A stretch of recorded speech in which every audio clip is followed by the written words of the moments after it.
цүнхэндээ надад миний хүсэн бүхэн байна ажлаа намайг гүхнээ нүмэн намайг долон байсан ч одоо харин цөөхөн байна хитэн бай кам цүнхэндээ надад миний хүсэн бүхэн байна ажлаа намайг гүхнээ нүмэн намайг долон байсан ч одоо харин цөөхөн байна. Йоо, за юу цаан залуусаа ингээ basketball Kardashian season 2 episode 3 эхлэхэд бэлэн боллоо. За ингээд эцсийн гисд манай хүсэн бүлээсэн дээдлийг маань бол эхэллээ. Бид нар бол үнэхээр дээдлийгөө сансан, цангасан, үнэхээр сансан байсан юм байна гэдгийг бол эхний тоглолтод харж болноо. За хэдүүлээ шууд эхний тоглолтоос эхэлнэ. За мэдээж эхний тоглолт бол 65-70 харьцаатаагаар бишрэлт металл баг бол апсет хийж тэ хүлгүүдийн тэр аваргын тэр бүгж авах тэр үчиг бол нурааж болж чадсан. Би бол үүнд бол маш их баяртай байгаа. За тэгээд тухайн тоглолтын төгөлөө лиг маань дөнгөж эхэллээ. За тэр ордны уур амьсгал тэр хүмүүсийн шууган чимээнийг бол маш их сансан байна. Тэгээд мөн дээрээс нь бол та бүхний санаж байгаа бол тэгээд сүүлийн 2 үлрэл бол металл хүлгүүд 2 баг бол тэгээд удирлын ихний тоглолтыг хийгээ тэгээд металл баг нэг хожоогоо 2 хожигдсан байсан. Энэ жил бол хойдсон. Тэд бол мэдээж бүрэлдэхүүнд апдейт хийсэн. Тэгээд за тоглолтын тухайд бол за хүлгүүдээс бол ингэж эф болон сэргэлэн ахнаар бол тоглоагүй. За сэргэлэн ах бол угаасаа өвдгөндөө хагалгаа хийлгээд бас удирлыг нэг жоохон үнч хэмшиг байна лээ. Эф-ийн хувьд бол тэг угаасаа бараг нутаг буцах байх төө. За азог хувьд болохоор мэдээж 19 оноо авсан 78% товтлогоо тий 12 самбар ч юм уу. Угаасаа тэгээд одоо MVP хүнийг бол тий одоо 20-10 ихэд бол нэг манайхан угаасаа гайхаа болцсон байлээ тий. Азаа бол угаасаа л 20-10-ыг бол угаасаа easy хийдэг гэдэг тийм нэг хүлээлт бол аль хэдийн бол тогтцсон байна лээ. За тэгээд тоглолтын туршид бол бараг юу лээ. Хүлгүүд баг бол 30 минут ингээд оноо дээр явж байгаа сүүлийн нэг 2-3 минутанд л бариулаатыг хожигдсон л хүн болгон л харсан байх. За тэр маргадыг бол ямар байсан Bradford за чин тэр Abu Import дуугнаах ч жижиг ах ч юм уу ямар хөө байсныг бол уус хэдүүлээ ярилцсан. За тэгээд харин Miller-ийн хувьд болохоор цаачин бол нэлээ emotional байсан юм шиг байлээ тоглолтын дараа. Бас тэр тоглолт нэлээд ашиглал өгсөн юм байлээ те одоо аваргын бүгж авчин тэр тоглолт бас хожлоор дууссан болж юм. Тэгээд Miller болохоор энэ дэр ингээд Instagram-д ч хитэд note хийсэн хитэд нь ч тийм жоохон sad тийм жоохон emotional story-д хийсэн лээ. За тухайлбал no words to be said гэж. За ер нь надад бол үнэхээр хэлэх юм алгаа гэдэг. Тэгсний гадаараа тэгэл wish the result were different on the ring night гэдэг. Одоо ингээ авраг авсан тэр оройныхоо тоглолтыг арай өөрөөр дуусгахыг хүсэж ийсэн юм аа ч юм уу. Ерөнхийдөө нэлээд тийм emotional байсан. За мөн дээрэс нь шөнө 2 цаг 43 минутын үе цаашаа ингээ унтаагүй заа ингээ тоглолтынхаа ингээ таймыг үзэж байгаа can't sleep гэх унтаж чадахгүй байх нэг тийм 2 цаг 43 минутын үед нэг ийм бас сториг хийсэн байсан. Ер нь унтсан юм уу. За тэгснээр бас өглөө дахиад нэг ийм стори хийсэн ба. Энэ болохоор Mongolian Ballers гэдэг пэйж үүдэж тэ тэрнээс ингээд нэг момент байгаа байхгүй. За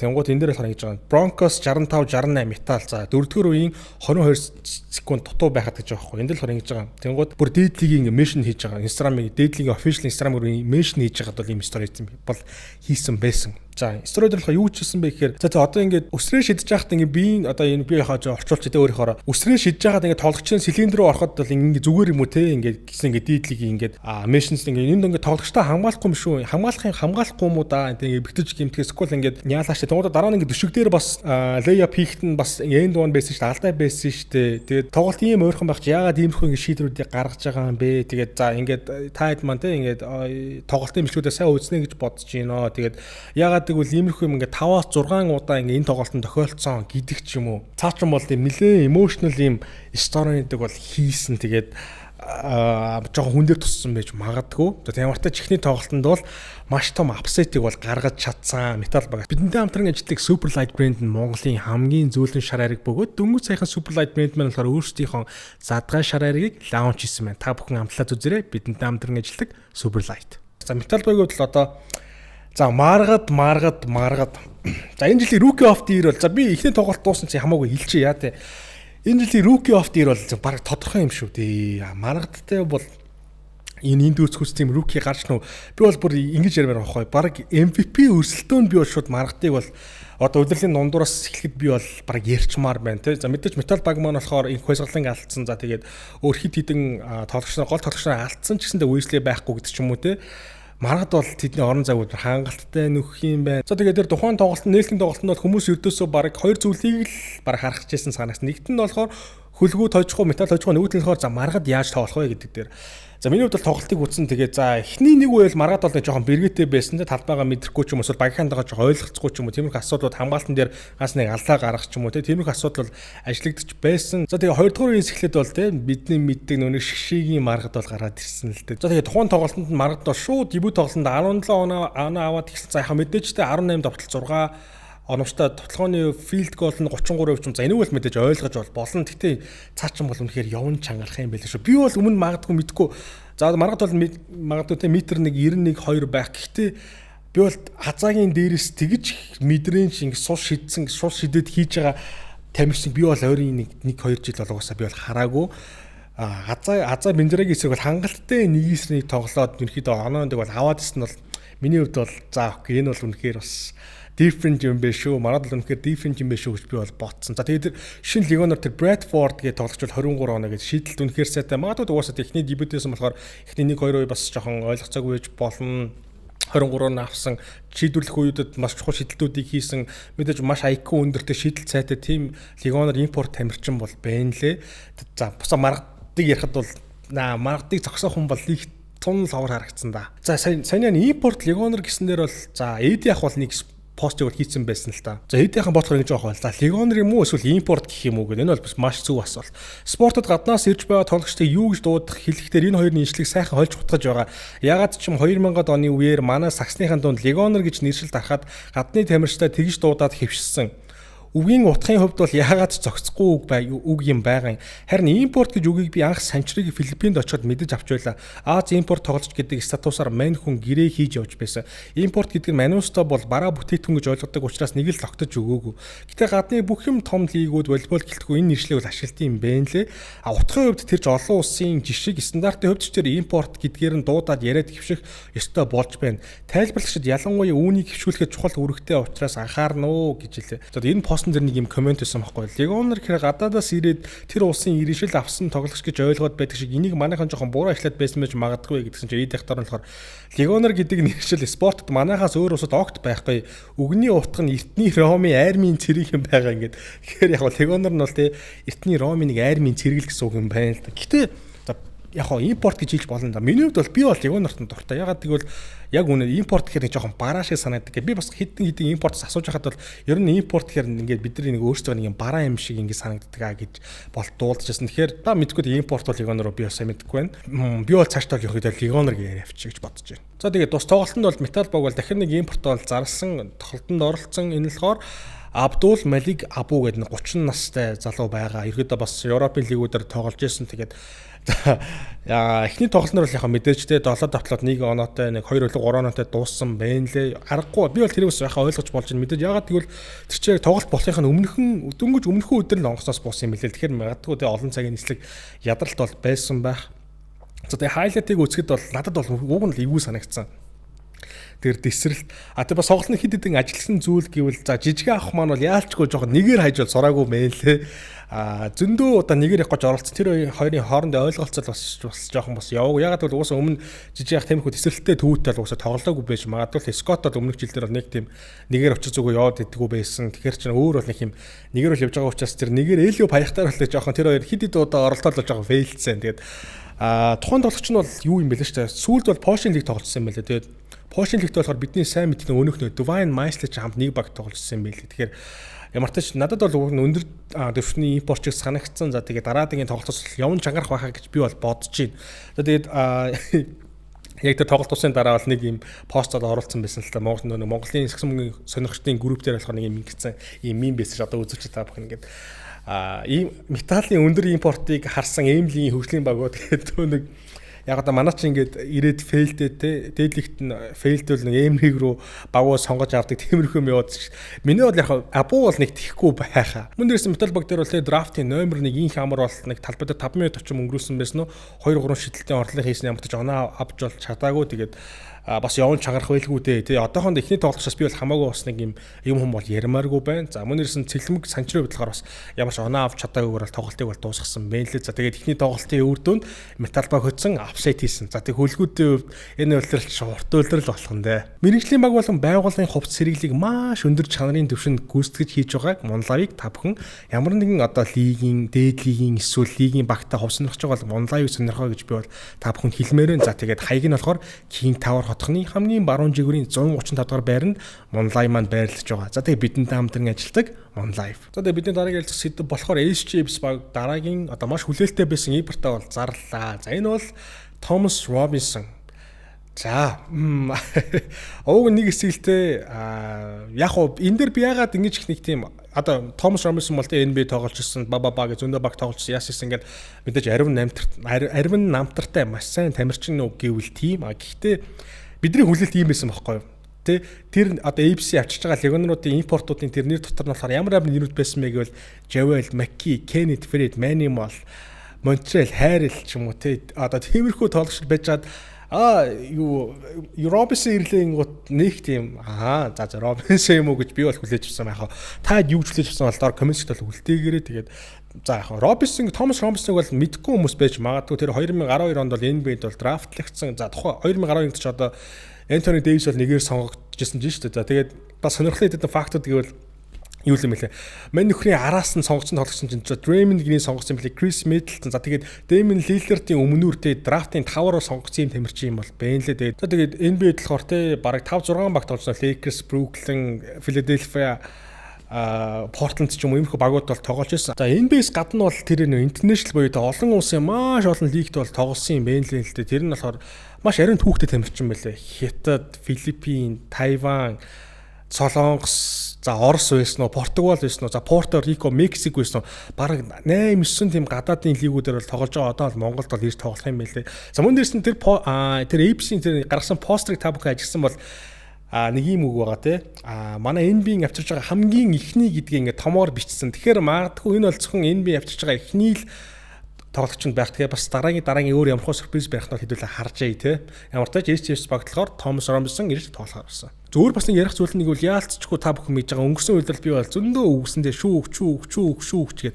За энэ үйлрэл бол тийм асуудал бол ер нь бол барагтаа бол гарахгүй мэн гэж би бол ойлгосон. За яагаад тэгвэл ерөөдөө манай холбооноос бол шүүгчдийн асуудлыг бол шийдсэн харагдчихжээ шууд харагдчихжээ. Тэр нь болохоор Их Британь ажиллаж амьдардаг FIBA-гийн олон улсын 20 жилийн шүүгчийн туршлагатай Kingsley Ошиборо гэдэг юм. За би нэрийн буруу хэлж магадгүй шүү манайхаа. Тим шүүгч бол ирсэн. За тэр шүүгчийн бодлохоор за тэр намтар нь бол амар юм билээ. 2020 оны Токиогийн Олимп, 2014 оны сагсан мөнгөний дэлхийн аварга өөрөө хэдэн ч оны хэлээ сагсан мөнгөний дэлхийн аварга гэд маш том тэмцээнийг шүүжсэн ихэд бараг хий алддгүй тийм маш туршлагатай тийм шүүгчсэн билээ. Тэгэхээр энэ бол би бол маш баяртай. Тэгээд энэ бол хэдүүлээ шүүлтэнээр бол барал асуудал бол гарахгүй гэж би бол харж байна. За тэгээ бидний дараагийн хэлцтэй болохоор за Цахим Brothers багийн эзэн санчран боо сайхан бас нэг иймэрхүү постыг хийсэн байна. Энэ бол надад бас жоохон бас яс ярих хэрэгтэй санагдтал л та. За санчран нь болохоор нэг иймэрхүү постыг хийж лээ. За сагсан бөмбөгт арай өөр гүйцэтгэхээр орж ирлээ. Эхэндээ нилээл манардаг юм уучрыг нь л олж явна. Гэхдээ багт ажиллах багийн эзэн байх хоёр бол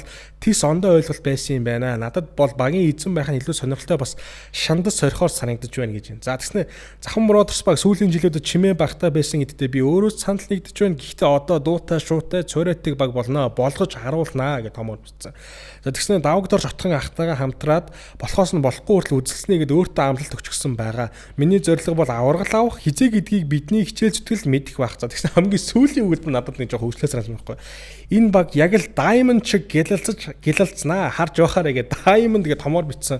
Одоо Diamond гэснээр санаад байгаа юм болов Цахим Brothers баг маань болохоор тэдний авчирсан шинэ импортын Lyle Elmore гэж тоглогчлохоор би сүүлд олж сонсоход бол vegan тоглогч юм билээ. Vegan гэдэг буюу цагаан хоолтой тоглогч. Тэгэхээр жоохон биеийн хүч тал дээр бол асуудалтай байж бол магадгүй манай Монголын лиг бол ямархуу тийм контакттай бол та бүхэн бол бас хангалттай мэдж байгаа шүү дээ. Тийм учраас Lyle болохоор бас цагаан хоолт юм бэ лээ. Мөн дээрсэн сарын бол бас $13,000 бол цалинтай бол ирсэн юм бэ лээ. За тэгээ бидний дараагийн ялц сэдв болохоор за Амарчингийн подкаст нь болохоор Батцэнгэр захирал бол орсон байлээ. Одоо Монголын Сүмгийн холбооны ерөнхийлөгч Батцэнгэр захирал бол орсон байлээ. За тухайн подкастт бол маш сонирхолтой хэд хэдэн тоо факт баримтуудыг бол ярьсныг би бол заавалч бол ярихгүй бол зүйтэй байх. За нэгт бол ингэдэг юм байна.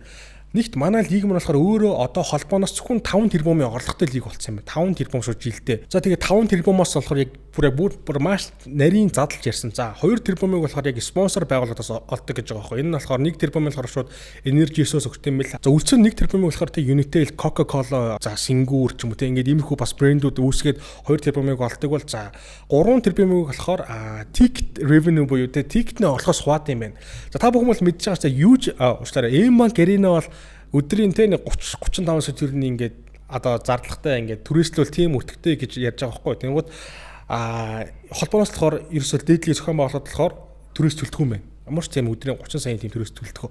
Оронд нь ямар дийл хийдэг вэ гэхээр за ингэ тийм байна. Тикетний орлогыг 60-40-оор хуваад юм байна. За 60% нь болохоор M-Bank Arena авдаг бол за 40% нь болохоор юу авдаг юм байна л да. Манай холбоо маань авдаг юм байна. За тэгээ 40% нь ойролцоогоор өнгөрсөн жил бол нэг тийм 2.3 тэрбум байсан гэж аахгүй. За ингээд бол манай тэр 5 тэрбум маань бол бүрэлддэг юм байна шүү. За тэгэхэд бодоод үзэнгүүтээ за 40% нь 3 тэрбум бол 60% нь хэдийн гот ойролцоогоор өнгөрсөн жил M-Bank Arena бол зөвхөн дигтний орлогоос 4-4.5 тэрбумыг л олсон байх бол магадaltaй юм шүү. Энэ жил бол баг энэ тоо бараг 20-30% бол нэмэгдэх байхаа. За мөн бол дээд лигт бол орох багийн хураамж бол 20 сая төгрөгөөд нэмэлт нэг багийн за тэгээд өөр бас сонирхолтой ярьсан гэвэл сахин бас тэ юу 16-г бол Монголоо зохион байгуулсан тэрний төсөө бараг 900 сая болсон ч гинөө.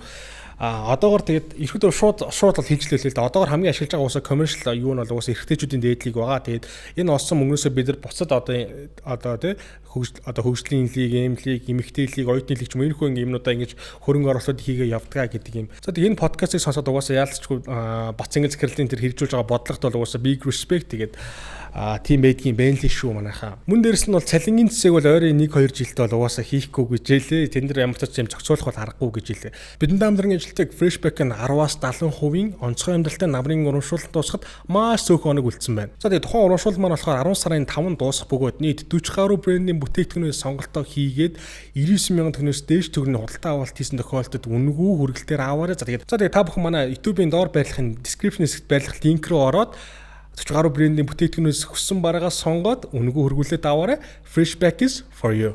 За тэгээд бидний хамгийн сүүлийн ярилцах сэдв болохоор за нөгөө нэг Наба болон мөнхчингийн лам бол удирдал эхлэегүй хат бол үргэлжлээд бол эхэлж байна. За тэгээд манай хоёр би бинийгаа блоклж байгаа бол постэр би бинийгаа усаад ах шиг байгаа. За тухайлбал ингэж байгаа байхгүй. За Набах бол уусаа яа ингэж шууд за Apes Import-ын их нуужгийн Thomas Robinson гэд би төрүүлээд зарлцсан штэ гэдэг ийм пост явж гин. За тэгсэн дараа болохоор дахиад нэг юм тэр хоёр чинь нэг юм базар гүрийн гэрэг нэг гараа бариулсан нэг юм зураг байгаа. Тэр одоо баг айконик зураг боллоо. Тэрэн дээр бас өнөөдөр лиг эхэлж буйтвал хэрүүл хийхгүй байх нэг өдрийн гэрээ байгууллаа гэдэг нэг тийм нэг юм өдөөл хатгаа зан. Надад тэр нь бол маш сонирхолтой санагдаж байгаа. За тэгэд мөгчөнгөд бас зүгээр байгаагүй юм хариу бас зүгээр байгаагүй ч явахтай нэг юм хариу бол постыг бол хийсэн л дээ. Энэ нь болохоор нүүрсний эргүүд гиснээс за энэ төрийн өмчөд компани захирал байсан насаараа нам дамжиж ардын намаас Монгол ардын намын хооронд улс төр хийж авсан оймс Наба гэх томоор бичсэн. Яаж нэг жилд 8-9 тэрбумын төсвөөр сагсан нийлт хот саагаад байгаагаа шалах хэрэгтэй гэдэг юм пост. Тэснэ сагсан бөмбөгийн ариун спортоор бохир мөнгө угаагаад байгаа юм биш байгаа. За Дархан уул аймгийн иргэдийн төлөөлөгчийн гишүүн болсон гэж байгаа 2028 онд улсын их хурд бат үзэгш. За тэгээд яартаж улсын их хурд бол бат гэж байгаа юм байна шүү. За тэгээд оркууд нь Кассенсыг авчирсан гэд хайрлаастай хулгайчаа дахин шүтээд өөдөө залдгийн тод шиг Пүүхийн пост ямар амар пост вэ? За цааш нь уушил та.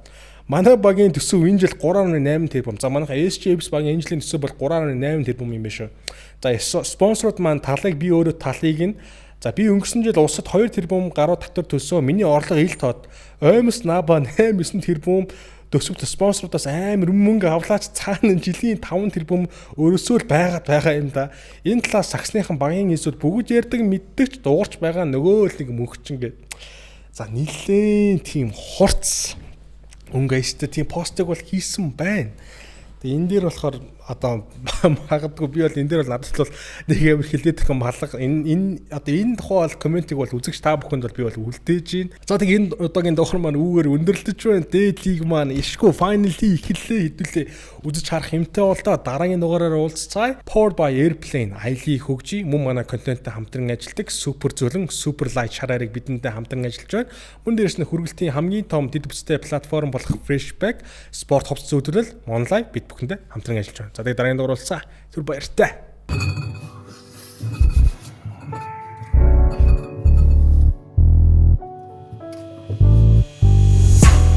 Хитэн бэк хамцугандээ надад миний хүсэн бүхэн байна. Ажлаа намайг гүхнээ нүмэн намайг долон байсан ч одоо харин цохон байна.